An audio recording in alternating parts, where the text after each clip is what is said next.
there a writing craft book on your bedside table? Has it been there for a while? Do you keep meaning to get past chapter 2, or chapter 1, or just the first page? Then the Words to Write By podcast is for you. Hi, I'm Renee. I teach composition and creative writing to college students. My background is in poetry, but I'm working on my memoir. And I'm Kim. I'm trained as a science journalist, but now I'm trying my hand at short fiction. Each week we'll be tackling a chapter of some well-known, but perhaps not so well-read, writing craft book. Together, we'll uncover brilliant insights, face the hard truths, and totally disagree when the author is wrong. This is our podcast, after all. And then, we're going to take what we learn and apply it to our own writing. By doing the book's suggested exercises. We're inviting you to read along, or just tune in for the Cliff Notes version. We're committed to improving our own craft, one writing advice book at a time, and we'd love for you to join us.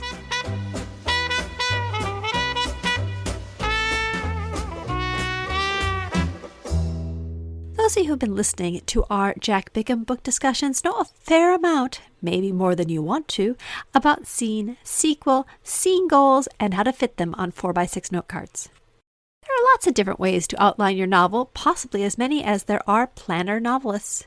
We begin today's podcast with 3 different writers with their 3 different approaches. My name is Sheila Sullivan, and I just published a book, Shadows, book 3 of the FOK series. It is comedy with a thriller twist, or thriller with a comedy twist. You're an outliner, that's correct? Yes. And can you describe the process that you go through to outline your book before you start writing it? So because I'm writing a series, at this point, my characters sit me down and do the outlining for me. But the process usually is I have an idea. Actually, they have an idea of where they want their story to go. And I write down headings, and those become my major plot points. From that, I have a spreadsheet where I put the major plot points in, and then all points of view appear on that first draft. So all my major characters are vying to say why they should be telling this story from their perspective. And that's how I realize who's going to be the main narrator for this book. Having an outline helps me because I have written myself into corners and I've got, oh my God, what have I done? So having a map, and that's what I see my outline, it gives me a goal to work towards with my characters. And if it doesn't work, it's okay. But it took me a while to get that relaxed. So one of the ideas in Bickham's scene and structure, the idea he conveys is the reason why he's telling us to do all these very specific formats and structures is that it frees you up to write more creatively within that because you don't have to worry about what comes next. Do you find that it's part of your outline process? Absolutely. Before, I was a writer by the seat of my pants. And that's probably why it took me 10 years to write the first book. I've successfully gotten quicker and more succinct with my writing, which has allowed me to lift the level of my writing and to work on other things, how to get the 5 senses into the writing, how to help remove my voice and let the story evolve, because I have that structure of where the story and the plot is going to go. How often do you consult with the outline as you're doing the writing? That's a great question. So I have a couple subplots in this series that were very tricky to me as we had an election in 2016 that kind of sent my world into a spiral. My social construct started to reflect what was going on. And I found my story spiraling off in several different directions. The outline helped me come back and center and sit with the silence and realize that when you write into a corner, there are other doors and windows you can open to get through that. And do you ever use your outline to look big picture at your story and decide if the larger structure is correct to make changes to it? Yes. Yeah. So I have really 2 outlines. The series has 7 books. Each book falls on a greater outline. And then underneath that, each book has its own individual outline, and looking at how the stories are connecting and how the characters' arcs are progressing. In an example, book 3, I ended a subplot that was actually pretty significant. And in the outlining process, I realized I could end it. The ability to see that and how it fits. I don't know that I would have seen it without outlining. My name is Janie Franz, and my latest book, Handful of Dirt, is a murder mystery set in New Mexico, and there's a little bit in Arizona.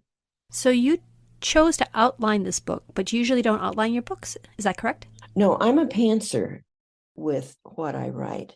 I view it as if you are doing a movie or you're doing live theater. And if you're doing a movie, you can do an outline and you can shoot any scene you want. You can write any scene you want out of order. For me, I prefer the live theater approach because I usually have one point of view and it begins at the beginning and we follow that point of view through the end. And if anybody's ever done community theater, if you start off wrong, the energy for the entire play goes down. This was a change. And the reason why I had to change is because I was trying something brand new. Every chapter has a main character, and there's 90 of them in this book. 90 chapters, each with a different point of view. Are there 90 characters? No, no. Because that'd be crazy. You have the main character. This is an Alan Rodriguez investigation. He's a young private investigator, and he works with a lawyer. We've got his family. Then there is the bad guy, there's his family, and then there's the number of people who are involved in the investigation. Every chapter has a main character. It's 2 weeks worth of action that's happening. For this, I had to further the investigation, but also what would be happening to all of these other people at that same time. In other words, what was happening with the lawyer, what was happening in law enforcement, what was happening with the forensics. It's like you're darting from scene to scene to scene in a TV show or something. So your outline form, was it simply before you began writing, you went through and listed what was going to be in each chapter and what point of view, or was there something else that you did in your outline? I put who's the point of view and then what was going to happen in that chapter. And it's still not in detail. I know people who will write a 20-page or more outline, and they've detailed everything that's going to happen. And I figure by the time I do that, I don't want to write the book. Because there is something mysterious. I don't know if it's spiritual or it's the brain thing. You know, I run with the flow of it. When you get into a book, I prefer not to put as much down there as I can. My name is Anne Marie Boyle, and I write in contemporary romance. I have about 5 books out, and the most recent one came out in September, and it's called Off the Record. Let's start off with you telling me a bit about your outlining, because you're an outliner, correct? I do a little bit of both, actually. I've had to design my own system, which I think you'll find that most authors have to, right? So I do some preliminary outlining. What I first start with is a very, very in-depth character sketch for my 2 main characters in romance. Most people are doing dual POV. After that, I go into outlining a little bit. And so I give myself both some internal beats and some external beats. And then I kind of discovery write from there. So I give myself a skeleton and then I flesh it out as I write. When you say beats, what do you mean by that term? Beats are the story structure, basically. So for a romance novel, you're going to introduce hero 1, then you'll introduce hero 2, then you'll give them their meet cute, and then they'll move to like no way 1, which is, I'm not falling in love, I'm not doing this, especially with this person. And then there's an adhesion beat. This is why they can't separate. For me, in the book that I'm working on, the hero in this book has an 8-year-old son. He is a single father. The son is refusing to go to his grandparents like he usually does when dad goes on tour. So he has to hire a tutor/nanny to go on the tour with them. So that's their adhesion. They're on the tour bus. She's helping him with his son. They can't get away from each other. And then the beats go from there. Okay, so beats are kind of like the major plot points along the way. Yeah, that would have been a much simpler way to say it. And you use software for your outlining process, you said? I do, again, a combination of things. If you could see, I have sliding glass doors to the side of me here that are currently all covered in Post-it notes. So I do some paper and pen, things like that. but I use both Scrivener, which is where I draft all of my books. And then I use the software called Plotter as well, Plottr. And that allows me to see it on screen the way that Scrivener doesn't, even with the note card. I like the color coordinating that you can do on Plotter. I'm a highly visual person. I use a book called Romancing the Beat by Gwen Hayes, which is specifically for romance. So I kind of use her beats. I list those down one side. I put what the external action is happening next to that. I put what's going internally with the two main characters. And then I also use a separate color, whether on Plotter or on Post-it notes, to list the location of where they are. So what your system is then is not a scene by scene, but the major things. And then you're also a pantser. So like working your way between the meet cute and the first not going to go there is all the stuff that you come up with on paper as you're writing. Yes, mostly. I think in dialogue first. And so as those dialogue things come to mind, I write them down and I'll put them next to the layer of what's going on, whether I'm doing it by hand or on the computer. You know, listening to the podcast about scene and sequel, I have some friends who love that method. It doesn't work in my brain. I have tried. I would love to be able to do something that tight. I can't do it.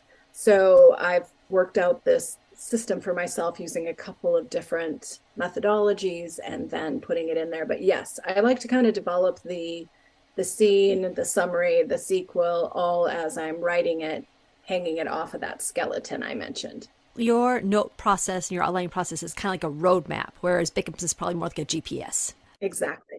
That is a perfect explanation. Yes, it is absolutely a roadmap. That's what it is. I know where it's going to stop along the way. I know what has to happen to meet the expectations.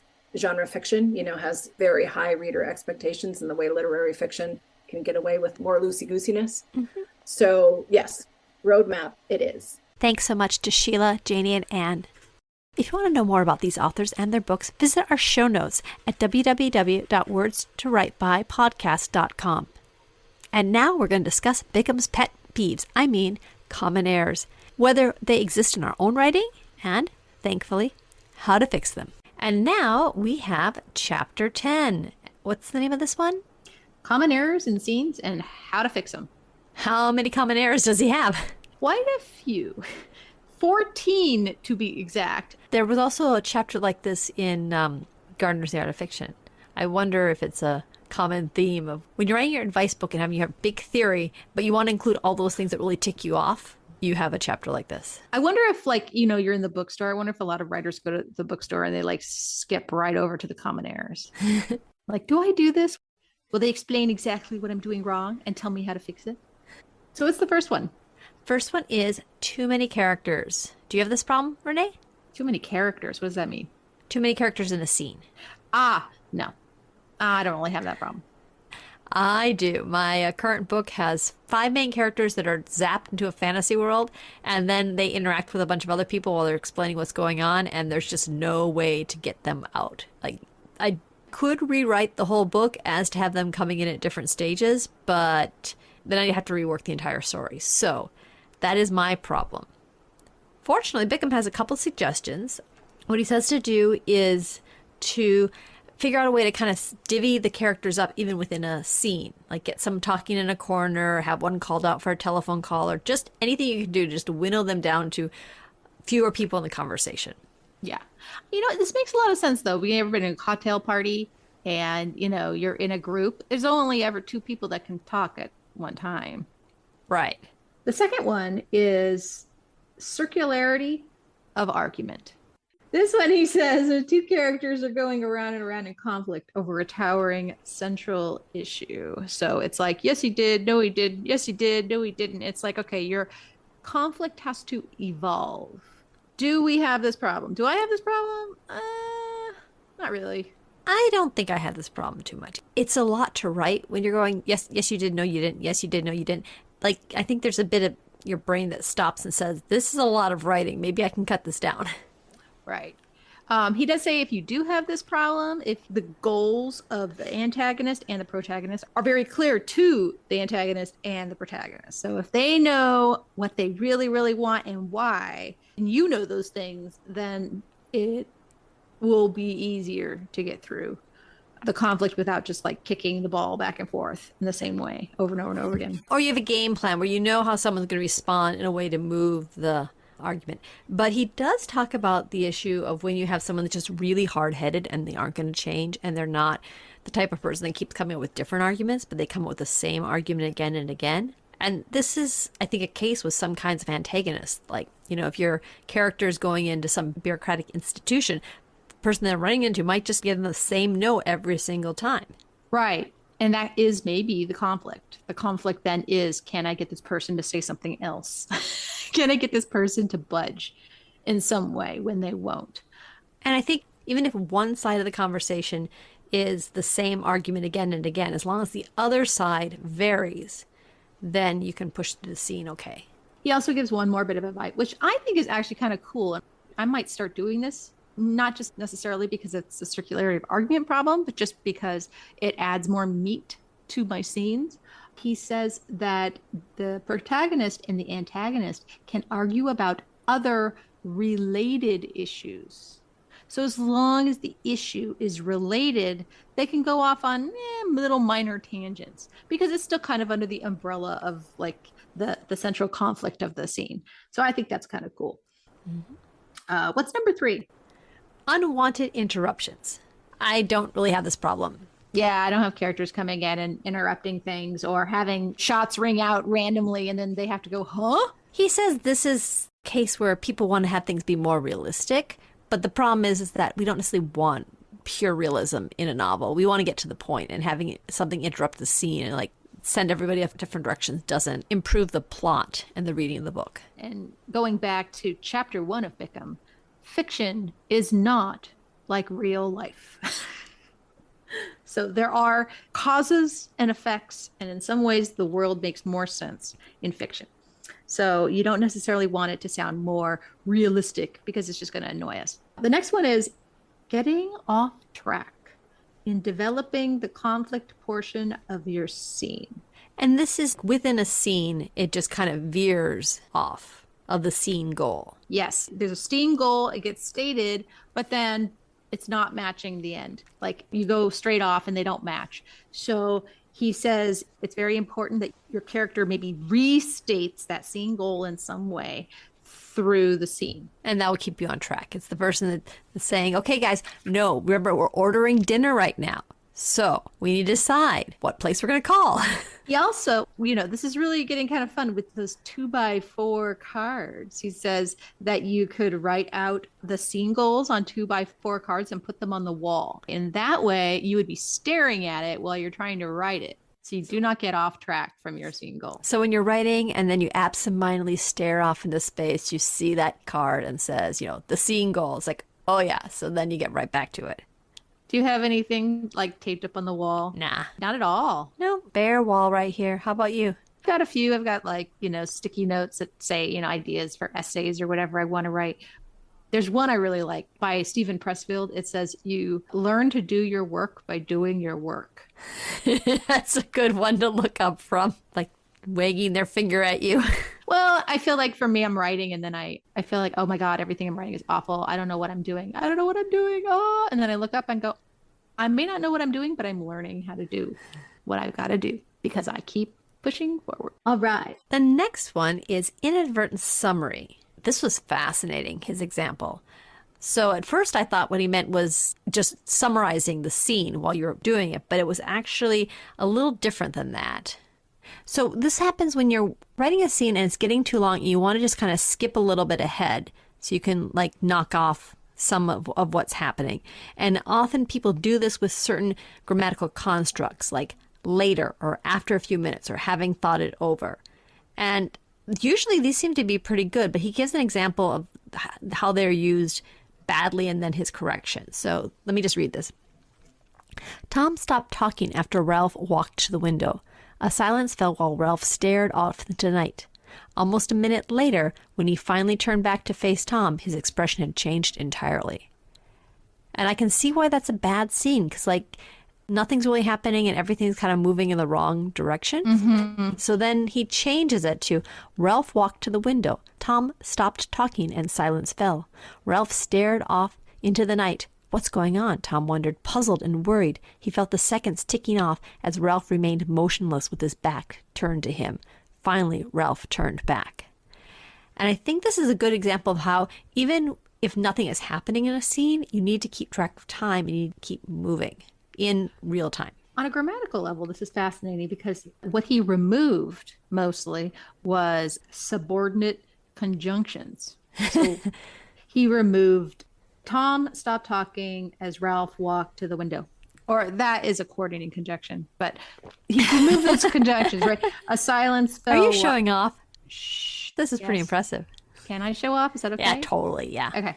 Yeah, I'm showing off a little bit. A silence fell while Ralph stared out into the night. So he took out the while. A minute later, that's just a phrase, when he finally turned his back. So when is the subordinating conjunction. So what he did is removed them, and it's so fascinating because this is the exact opposite of what you want to do in an essay. He removed them and made the sentences very short. Ralph walked to the window. Tom stopped talking, and a silence fell. Ralph stared into the night. Like, those are very short, almost choppy sentences. And maybe that's just the style he's going for. But in an essay, like an academic essay, we want the first version, the top version, with subordinating conjunctions, and you're trying to combine your sentences to make it flow. Whereas down there, it got really choppy. But I would imagine if it has to be clear in action, in a scene, maybe internalizations could totally have all those subordinators and use fancy sentence combining techniques. But it seems as if when it's in the scene, it needs to be very clear so the reader can totally like envision it and see it playing out like a play. What do you think? Yeah, playing out like a play. The other thing he did was he gets into Tom's mind. What's going on? Tom wondered.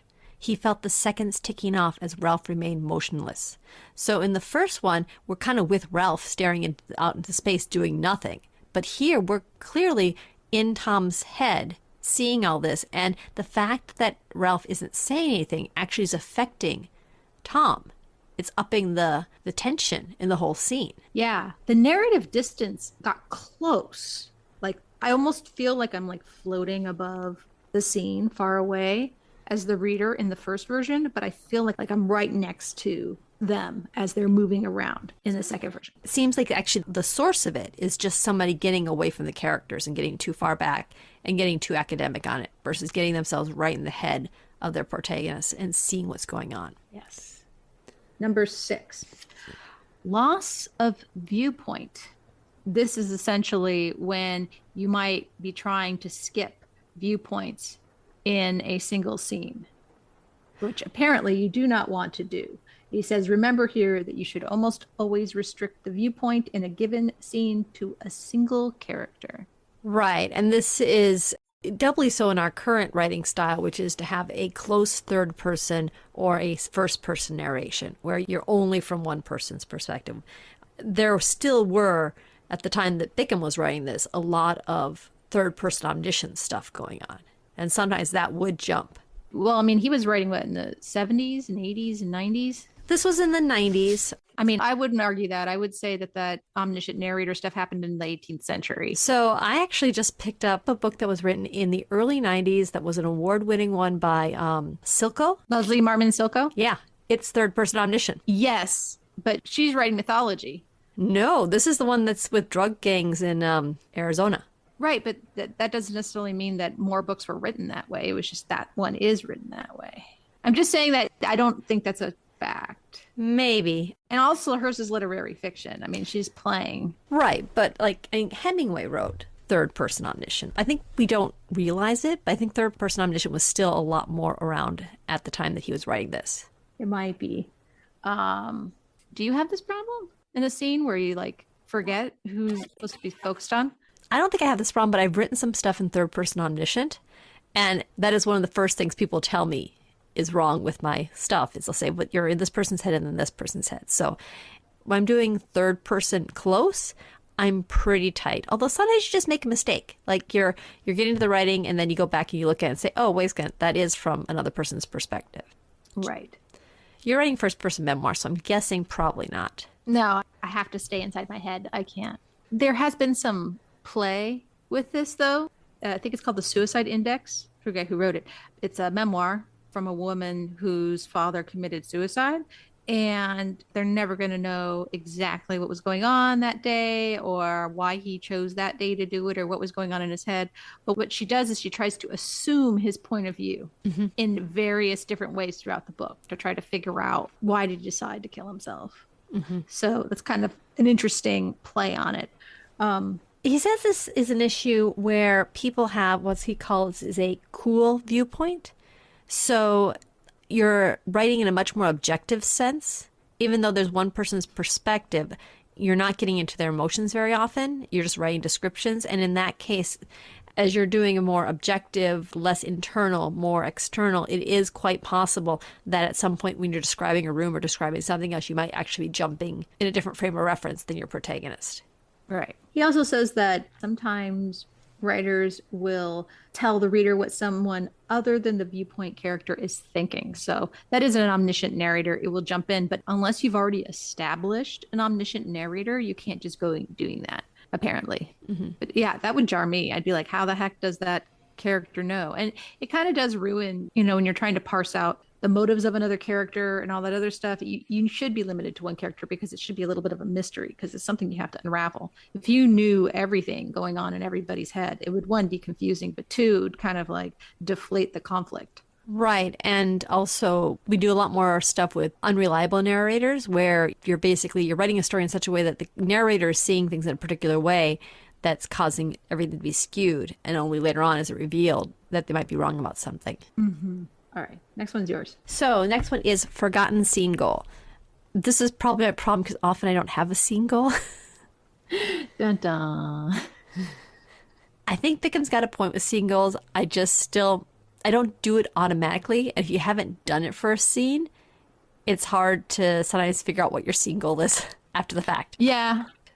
I mean, I would imagine that in the drafting phase, right, you will write your scene and then there will be the disaster, and that disaster will reveal what that scene goal was supposed to be. And then you go back and then you do it. It's very much like writing an essay. You don't know what your thesis is. You just keep writing and then you write your thesis last. So I think maybe doing that circular kind of revision. I don't know. I'll have to take a look and see if some of my scene disasters indicate what the scene goal should have been. I get 2. Yes. Errors number 8 and 9 relate so closely that they may be discussed together. The first one is unmotivated opposition. And the second one is illogical disagreement. So let's see. The antagonist should not put himself between the viewpoint character and I didn't have a firm grasp on this one. Hold on a second. I mean, I think that Bickham is so key on the idea that you have a scene goal and then you have a conflict between two individuals. So if someone's writing a scene where one of the antagonists or protagonists just isn't terribly motivated, it's not going to work. And likewise, if they're not arguing in a logical fashion so that you have stimulus and response, it's also not going to work. Right. You have to know what their motivations are as the writer. Might be the antagonist isn't clear on their motivation because that's part of a tactic to get at the protagonist. But most times that is clear in some way. And they have to they want to be very active. They don't want to be passive. Yeah. Otherwise it all falls apart. No 98-pound weaklings. Right. Your viewpoint character has to really want it. And also so does the opposition, the antagonist. And then the other one is illogical disagreement. I see. The illogical arguments is when you start throwing out rando stuff. Like when your antagonist starts arguing things that are totally off topic. Right. And that's not making any sense. It's like, give me back my car keys. Hey, do you want a Coke? I'm thirsty. What? Totally changing the topic. I've noticed a lot of comedies actually on Netflix will do this. Yeah. The entire book here is designed to write a particular type of story that's page turner. And I think that other people write stories that aren't that kind of page turner, and they will throw in weird arguments, or in a sitcom, you have the one character that's never on the page with anything, and that's part of the enjoyment. Yeah. But it doesn't actually work in a Bickham style story. That gets in the way. Yeah. What's the next one? So the next one is unfair odds. And by this, he means that when the antagonist has all the cards in their hand and your protagonist has absolutely no chance of winning, that you're making your protagonist's goal so hard that any reasonable protagonist would step back and say, this is not going to work. And then you're having to twist yourself to actually end up having them win in the end. So it's important that while you want to make the antagonist's goals scary and something really worthwhile to overcome by the protagonist, they can't be so great that he doesn't have a chance. I actually have this problem a lot because most of the characters in my memoir have way more power than I do. Because I was a kid. Right. I mean, I had conflict with my siblings, but they didn't have the kind of power that my parents and my grandparents had, who were doing really crazy things to us. But as a kid, you didn't have a choice but to deal with that kind of conflict. Right. That's true. At no point as a kid could you say, wow, I cannot get a proper upbringing in this household. I'm just not going to bother anymore. Right. The scene goals, you have to be clear with the protagonist, i.e. yourself, right? Of what your motivations are so that it's clear what your goals are within the crazy. Because that is the world that you're in. Right. And sometimes a character doesn't have a choice. Like you're in the middle of a war zone. Yeah, there's very little chance of you getting out. But at the same time, if you sit in your house while the bombs are going off, you're guaranteed to die. So sometimes you can have overwhelming odds and your character is still going to proceed to try to do something, because to do nothing means their death.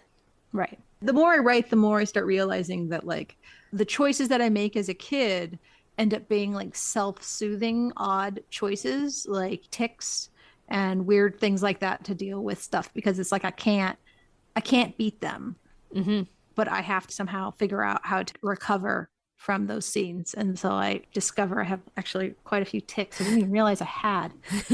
I realized that, yeah, the inside of my lip has like a weird patch of skin because I'm chewing on it all the time. And now I know why. I didn't realize that till I started writing. Okay, what's next?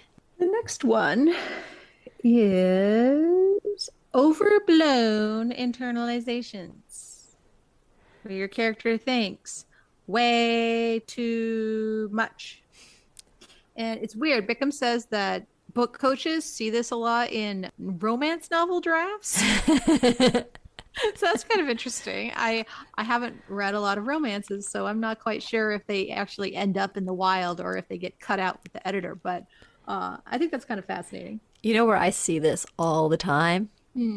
Fan fiction. Because people are writing stories for characters and scenes they've seen or things they were envisioning where they really want to get into the character's head.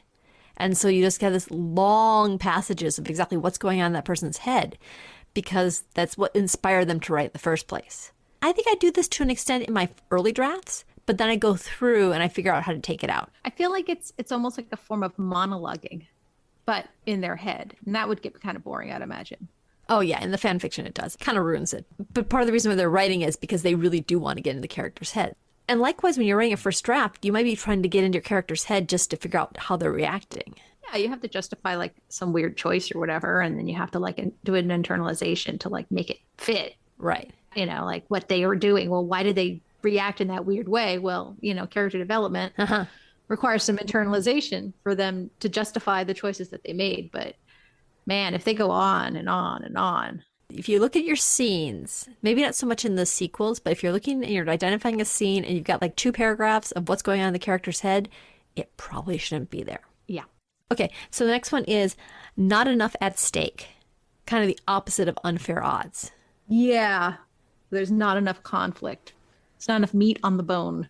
I do have this problem because sometimes I have scenes that don't have a lot of conflict or something very minor is going on, and it's to showcase the characters themselves, how they react to something that's more minor. Sometimes, like at the very beginning of a book, you'll just have a whole bunch of minor little issues that aren't really big stakes, and then suddenly they get thrown into something bigger, but the sort of setup has more minor stuff to begin with. What do you think? Yeah, I could see that. I mean, I don't really have this problem. My problem is there's too much at stake, and I can only pick so many of them. The next one is inadvertent red herrings. They are not errors that will necessarily hurt the scene that they are found in, but they can confuse the reader about the likely further development of the plot. So Bickham says this is a good thing, is that your readers pay attention to these things.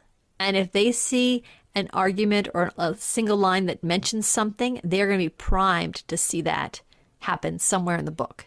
He gives the example of reading a book where at the very beginning they're arguing whether to go into the mountains and rescue these people. And the antagonist saying, but what about avalanches? And so Bickham said, I was reading the book waiting for an avalanche. It never happened. Yeah, he says that fiction readers are great at picking up on such clues. And I would argue that movie watchers also, you ever have that friend who's like, I know what's going to happen, because they put all those clues together. Well, your fiction reader is doing the same thing. This is actually one of those problems that's going to be really hard for you to solve it yourself. You're too close. Yeah. So what you need to do is have someone else come in and say, hey, when the avalanche is going to happen? What avalanche? Well, right here. Is that the thing that was it Chekhov? He said if a gun gets brought into the scene, it has to go off by the end or something like that. Mm-hmm. Oh, I was reading this great book by Naomi Novik, and they have a situation where the character had this knife and she was going to use it, but she didn't use it. And she brought it to her room on the tray, and then she gets attacked by somebody. And like you're waiting for her to pull out the knife, but in the end, what she does, she takes a tray and she bashes the guy's head, and then she uses the knife to she's caught in her clothing, and she uses the knife to cut herself out of the clothing. Oh wow! So I thought it was great because we're waiting for her to stab him, but Naomi Novik didn't write it that way. She used something else, but I think that then she had to do something with that knife because otherwise that knife was just hanging out in the room for no reason. And then the final one is phony contrived disasters, which is also something your reader's going to pick up on. So it's like you're just making something bad happen at the end of the scene just so that it has a disaster. And your readers are too smart for that. Yeah. You've got to respect your readers. And this includes your beta readers or your critique group. When they say, I don't know if that actually happened, it's not like, well, you're wrong. This really would happen. You need to recognize that when someone says, I'm not buying this, that you probably need to work harder on it. It's an art negotiating in your head what critique is the one you want to adopt and what's the one you want to ignore. I have heard writers, published authors, they have told me that your readers are stupid. I'm not even kidding. Someone has literally said, readers are stupid. They don't know what they want. I don't really like that. I don't think that's true. I think readers do know what they want. They may not be able to tell what's wrong, but they'll know something's wrong.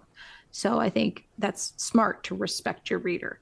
But it's weird how I've heard different authors come at the audience problem in various different ways. One way to interpret that is you can't make certain logical jumps and expect your readers to follow them. You need to lay things out. If you're missing stuff, your readers will get lost. Right. Someone who takes the effort to actually read your book, as opposed to just zoning out watching YouTube videos, they probably are actually a bit smarter than you give them credit for. Teaching, there were so many students, and not all of them would admit it, but I think some of my students, the first novel they ever finished to completion was the one I had assigned. And the chances that your book is the one book that they would have read is going to be very, very slim. So if someone is reading your book, they're probably a good reader. What you're aiming for is logical but unanticipated. The unanticipated part is usually the easy part. The logical is harder. You don't want the readers to see what's coming a mile away, but you can't move mountains or send killer apes down from smokestacks either.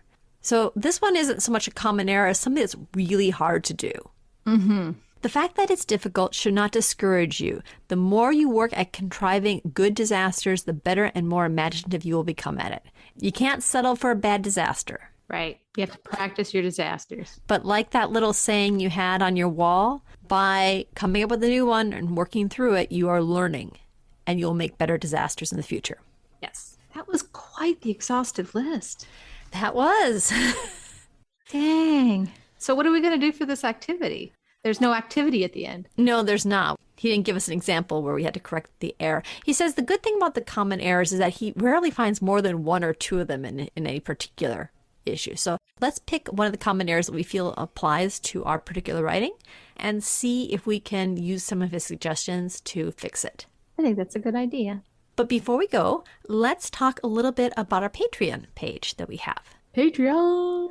Just so you know, dear listener, it really is just me and Kim. We don't have like a crew hooking us up or anything and doing editing. I mean, this is a labor of love.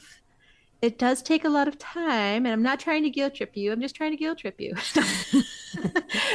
We have a Patreon account, and every little bit helps. So the Patreon account allows you to basically have a small donation to us each month.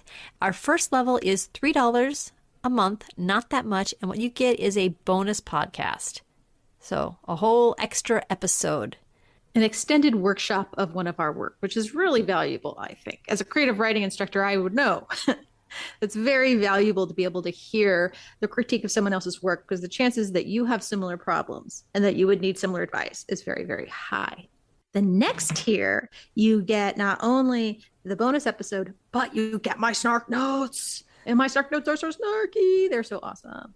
And we write up a more detailed description of the exercise that we do, along with notes or things that will help you do it better or make it easier to write. Right. Sometimes people give exercises and they sound good on paper, and then you try to do them and you're like, oh, this would work much better if you just did this one thing. So that's what our example section is. And then at our highest tier, our Azuki tier, we will actually give you feedback on your writing examples. So if you're really enthusiastic and you're going to do the example anyway and you want some feedback, check out that tier. Yeah. Okay. Yeah. All right. So we should get on with our own exercises now. Be back in a moment. See you soon. No. Hear you soon. Listen to you. No. Speak to you soon.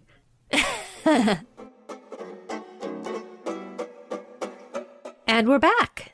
And we're back. So our plan was to look for one of Bickham's common errors in one of our pieces and to correct that. And for this part of the podcast, we're going to look at what error Renee found and how she corrected it. We'll see. I mean, I actually don't know if this is the error. I went into it thinking this was the error that I was making, but I'm so not sure what I'm doing that I might actually have various errors in it. So, dear listener, you might have gone over and above. I had a section of writing that had multiple Bickham errors in it. Yes, I may have done that. I'm not sure yet, but we'll find out. What was your error you thought was in your piece? So in this one, it was the off-track error, where during the scene, one of the characters just starts talking about random stuff that's just not part of the scene. Do you know what the scene goal is for this scene? Well, that was the fix, right? If your conversation in the scene is going off track, it means that the scene goal is not clear. And this is where his 2x5 card or whatever came in, where you write on the 2x5 card what the scene goal is, and that keeps you focused throughout the story. And so I did that. On a note card, I wrote it out. Okay, so what I want you to do is I want you to read what you wrote, and I'm going to try to figure out if I can pick up where it goes off track. So I have the old version and the new version. This is the old version. Do you know what my favorite movie is, Renee, honey? Yeah, it's The Godfather. Well, actually, it's The Family Man. Have you seen it? The one with Nicolas Cage? That movie? That's your favorite movie. Listen, I wish I had tried to save the marriage. What marriage? What are you talking about? Your mother and I should have tried to make it work, for you kids. I experienced a kaleidoscope of images dredged from some alternate dimension in which I grew up sharing 18 years of consistent space with this man. I see grizzle-covered teeth on the kitchen table, but the ashtray next to the recliner in front of the television. I see friends come over, then leave when they spy the blood stains dotting through the hallway from his cracked feet and neglected amputation scars still spiky with black stitches. I see my mother's hand permanently glued to her forehead, in part disbelief, part contempt. I see myself crumble under his insistent yelling. Go find someone else to make you feel better before you die, Dad. All right. Hey. So my identification of where that goes off track is, that's your favorite movie? Listen, I wish I had tried to save the marriage, right? Yes. Where he says some random shit and it doesn't make any sense. All right. So prior to knowing about Bickham's common errors, would you say that the scene was successful? So not Bickham's standards, but my standards, I thought it was fine. Okay. Why was that? Well, there's other stuff around it. So I was writing in vignettes. But in this scene, I felt like it captured the crazy my dad was. He would say weird shit that made no sense. Then he would try to rewrite history. And then to me, that's him just trying to feel better before he died. This is the before Bickham. Right. And I thought it was fine. And then after Bickham, I'm like, there is no scene goal at all. Was this an actual conversation where one day he was talking about favorite movies and then suddenly he jumped into, I wish I could have saved the marriage? Yes, this actually happened. We actually had this conversation. Okay, so part of the issue here is that Bickham often says that a novel isn't realistic. In this case, this is what really happened, and you wrote what really happened. Yes. Okay. The key here, though, is I could add more. I could do things with it. I could shape it.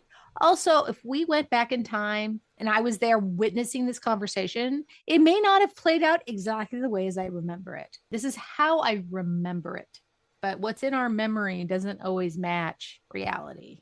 Okay, so let's go to what you revised. I saw Dad's name float on my phone's screen. I rolled my eyes. It had been months since I talked to him, not since the care home kicked him out for frequenting order a prostitute websites. I don't know why I swiped answer. He was on dialysis, even if he was skipping his appointments most of the time. I've been told that once you're on dialysis, the end is near. Whoever told me that clearly had not met my father. It was hard to kill a Nelson. Still, maybe this was the end. Maybe the stars weren't lying this time. Hey. I heard Dad clear his throat on the receiver, then belch. How you doing, Renee, honey? Not much. And you? Not much. Just sitting here on the computer. I was just thinking, do you know what my favorite movie is? Yeah, it's The Godfather. I rolled my eyes, asking questions with obvious answers, typical dad tactic. Usually he asks things one could fact check, like a definition from a dictionary, like, what's trickle down economics?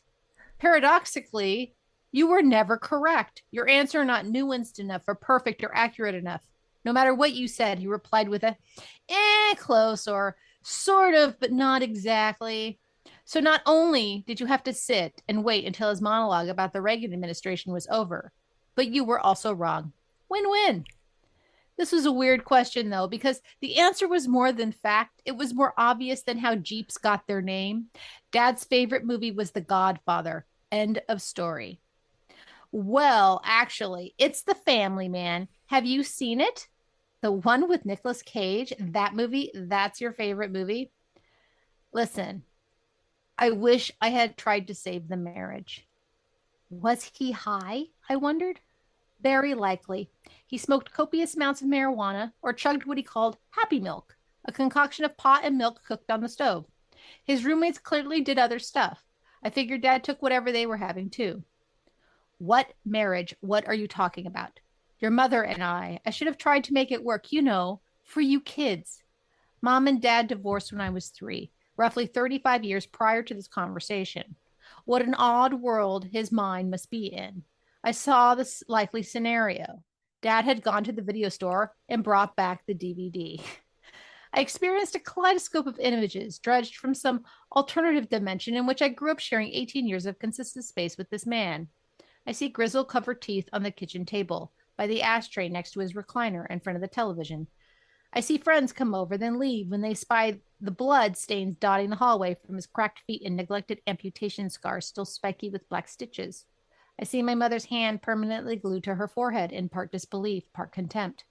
I see the girl in myself, the one with infinite potential and love and kindness, crumble under his incessant screaming, scheming, and lies.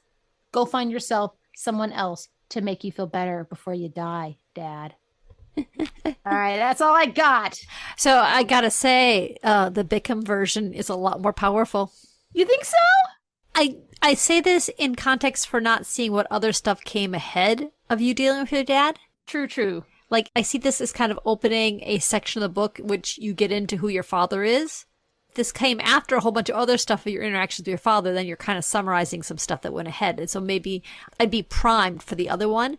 But coming at this from not reading the previous chapter, it makes a lot more sense. So it is complicated because in this chapter, It's about my dad's health. And he was always, quote unquote, about to die since I was like 16. But he kept living. He just kept going on and on and on. So it is hard to kill a Nelson. And finally, at the end, it was like, okay, he's on dialysis. And yes, there are parts leading up to this that have scenes of him doing that weird dictionary thing. Like, have you ever heard of blah, blah, blah? And I look it up and actually read the definition right off the screen. And then he would say I was wrong. I thought that paragraph was actually really good. The way you summed up what his answers and all that, I thought it was also a really great setup for going into what the movie was, and then also his making the marriage work for you kids. In the previous one, the two didn't have anything to do with each other, but with the setup of how he was and how he had to be right and how he had to rewrite stuff, it's almost a lead up. Like, let's see how he does on some random fact. No, that's my favorite movie is this. And then we also see that he has to be right about what his marriage was like. It was hard because I'm like, yeah, he's bringing up rando shit. But then I'm like, well, this is what he did all the time. And I think I was trying to capture that in the beginning. In the first section, it was like, I'm just going to randomly throw in exactly what he would say on the phone. But in this next one, Bickham's solution was to make sure that the scene goal was clear. And I did not do that in the previous scene. So once I put in a scene goal, right, it was like, oh God, Dad's on the phone. Oh crap. I guess I'll answer it. He's dying, right? And that's what you do. Essentially, the scene goal is actually, what is the scene goal? Do you know what the scene goal is? Did I make it clear? No. Well, part of the way you make a scene goal clear is you pick up style, you actually write your scene goal. Like that's the trick of making a scene goal clear, is when you're reading it through and you say, oh, this sentence right here, that's the scene goal. Otherwise, it's never entirely clear what the scene goal is. I can see what the conflict is. I can see the conflict of your father having to be right and you having to get through the conversation. Maybe I should mention it a little earlier because I want to hold him accountable, right? I don't want him to rewrite history and I don't want to play this game. So I could maybe put something in the beginning. Well, you say this, I don't know why I swiped to answer. The very fact that you write here that you don't know why you were talking to him implies you don't have a scene goal.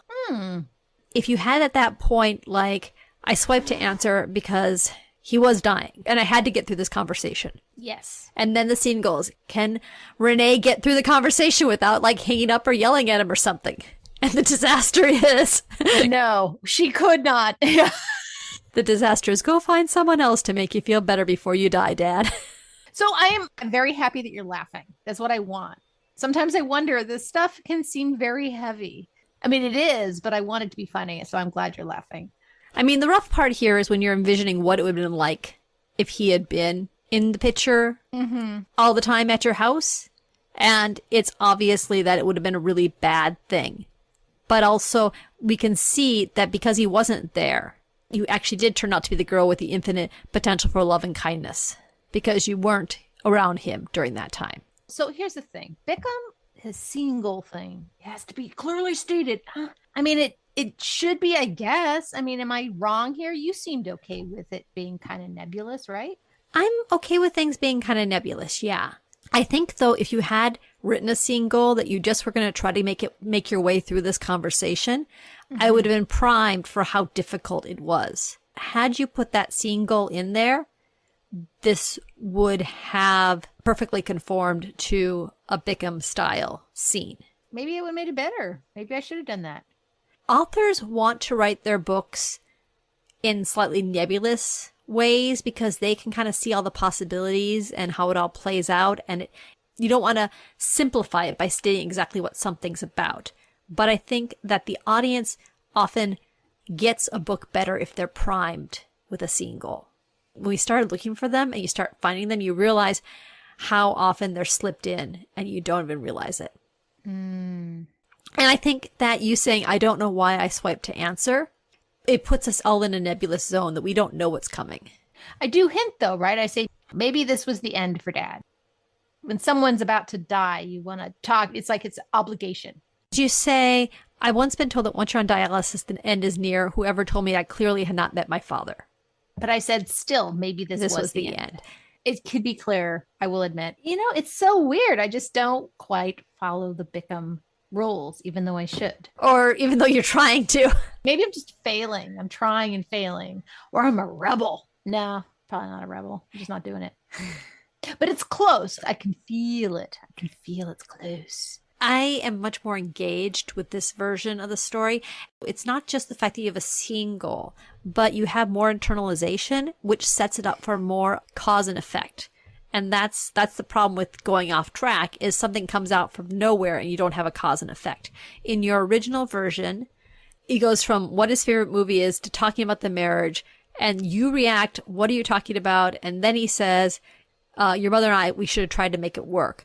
And then your go find someone else to make you feel better fits because you had this internalization of exactly what he was saying and how that affected you. Mm-hmm. In the revised version, you have more of those internalizations. You have your reaction to when he starts asking what the movie is. You prime it up for him to say something else.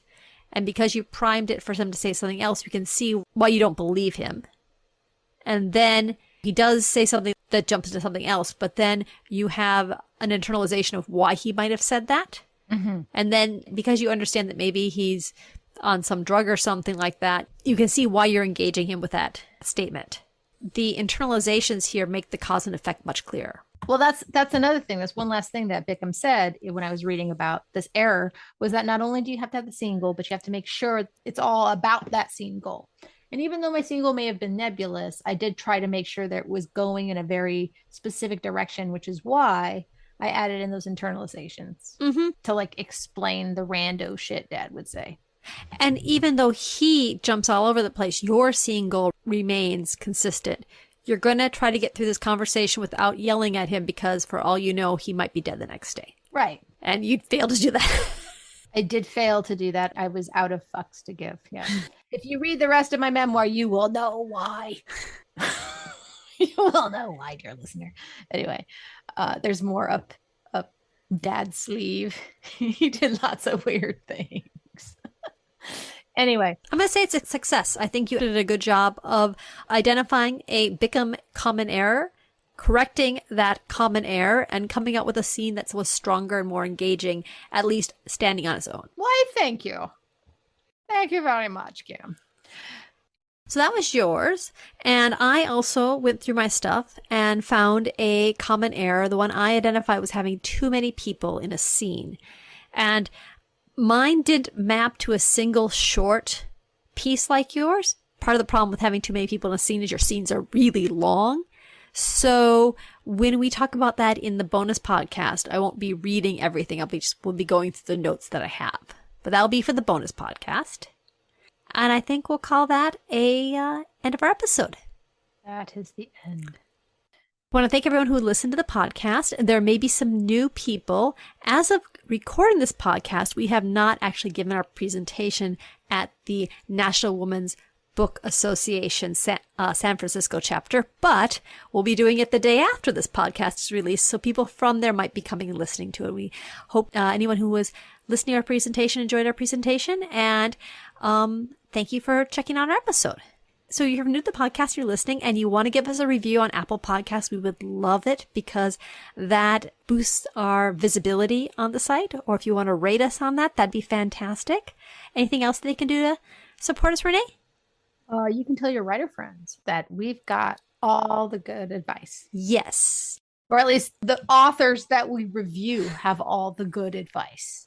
And we deliver that advice to you without having to read the author's books. Yeah, because who likes to read? I mean, what are you, a writer? Thanks, everyone, for listening. You guys have a great week. Thank you. Bye. Words to Write By is produced by Renee Nelson and Kim Smiga-Otto. Our theme music is Roll Back the Carpet by Cool Cat Music. Have a great day.